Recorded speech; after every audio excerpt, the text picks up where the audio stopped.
Igoti-inĩ rĩa Githunguri kaunti-inĩ ya Kiambu nĩkuo cira wa ngucanio ya mugunda gatagati ga Karobairuha na mũrũwe Ruben Wamburu thikĩrĩirio.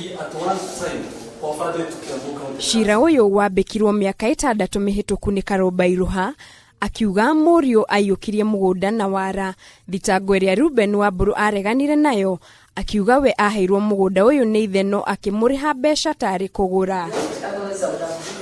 Thutha wa kũng'ethanĩra igoti-inĩ kwa ihinda rĩa mĩaka 6 rĩu, ithe Wamburu nĩerĩte igoti ndarenda gũthiĩ na mbere na cira ũyũ, akiuga nĩ maiguithanĩirie na mũthenya wa ũmũthĩ wakiri wa Karoba endekithia kunina cira ũyũ, ũrĩa igoti rĩũririe maiyũrie wuira wa kuonania nĩetĩkĩrĩte kweheria cira ũcio ategũthing'ĩrĩrio. If the complainant sincerely wants to withdraw the case against his son, the Constitution and even God would be on his side. The question would be, is he genuine? Is he sincere? That I would not know.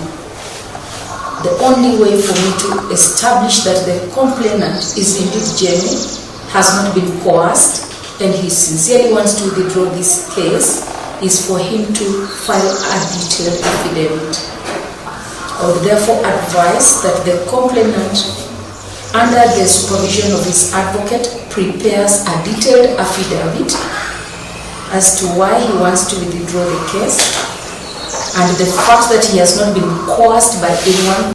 Kwĩrĩkanĩte atĩ Karoba nĩwe wendeirie mũriu mugunda ũcio na thutha ũcio gũkĩrika kũgagaya na Mburu ũrĩa nĩ mũriu wa Karoba agakorwo agĩikara na hahũ nĩ ũndũ wa kũguoyohio na kũrutirwo mĩkana nĩ amwe a ariũ a ithe.